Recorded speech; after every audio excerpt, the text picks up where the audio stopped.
जब कोरोना अपने देश में हाथ पैर फैला रहा था, तब आप अमेरिकी राष्ट्राध्यक्ष के स्वागत में मशगूल थे।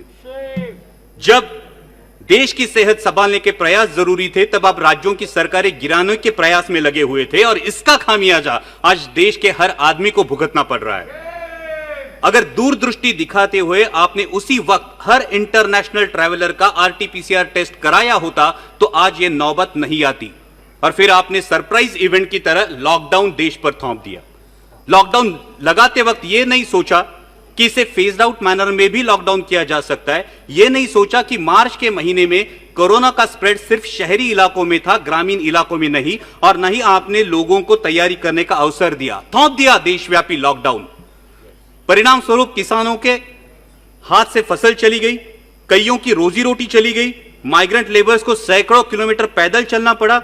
लोगों ने बच्चों को बिस्कुट खिलाकर, पानी पिलाकर सुला दिया, लेकिन आप पर विश्वास रखकर उन्होंने उफ तक नहीं की। फिर आपने कहा तालियां बजाओ, हमने तालियां बजाई, थालियां पीटी, घंटानाद किया, शंख ध्वनि किए, दिए भी जलाए, हमने सब किया, आप पर विश्वास रखकर किया। और विश्वास यह था कि सरकार पूरी जिम्मेदारी से कोरोना की रोकथाम करेगी। आज भी oxygen bed, ventilator, ICU bed की उपलब्धि के आंकड़े जोर शोर से बताए जाते हैं अध्यक्ष महोदया, लेकिन वास्तविकता क्या है?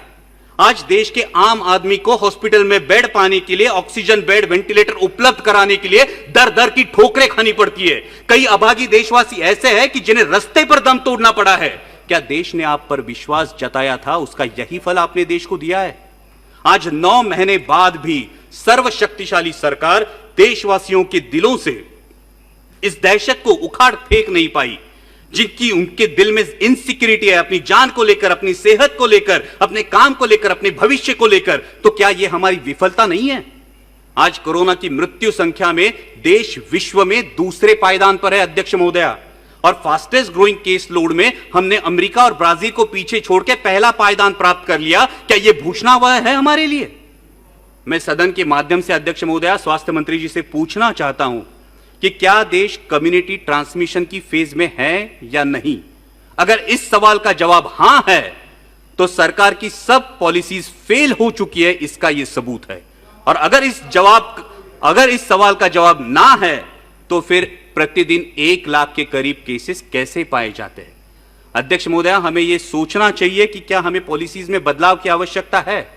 अब तक हम individual case identification, contact tracing और क्वारंटाइन के बजाय अब हम जियोग्राफिकल स्प्रेड ट्रैकिंग और उस एरिया में पर्याप्त आरोग्य सुविधा डिप्लॉय करने के बारे में क्या हमें सोचना चाहिए?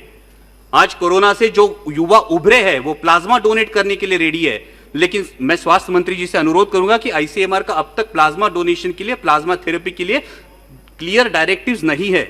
वही बात सलाइवरी टेस्टिंग की है और वही बात औषधों के दरों की है। आज फैबीफ्लू ले लीजिए, आज रेमडेसिविर ले लीजिए, आम आदमी के जेब के पहुंच से ये दवाइयां आज भी बाहर है, इस पे विचार होना चाहिए।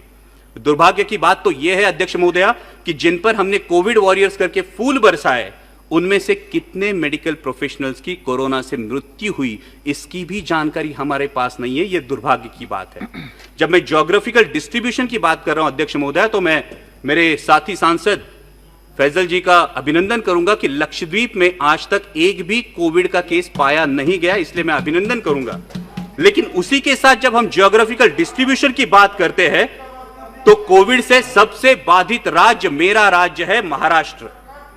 आज महाराष्ट्र में 22% केसेस है और 37% डेथ्स है।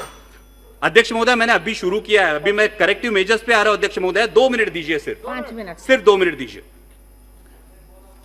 और जैसा सांसद अरविंद जी सावंत ने कहा, उस प्रकार से महाराष्ट्र सरकार पूरी तरीके से कोशिश कर रही है, आदरणीय शरद पवार जी के मार्गदर्शन में कर रही है। हमारे स्वास्थ्य मंत्री राजेश जी टोपे आए दिन फील्ड पर है, लेकिन डब्ल्यूएचओ के अनुमान के अनुसार नवंबर दिसंबर में हालात और बिगड़ सकते हैं अध्यक्ष महोदया। और ऐसे में भारत सरकार ने 1 सितंबर से महाराष्ट्र सरकार की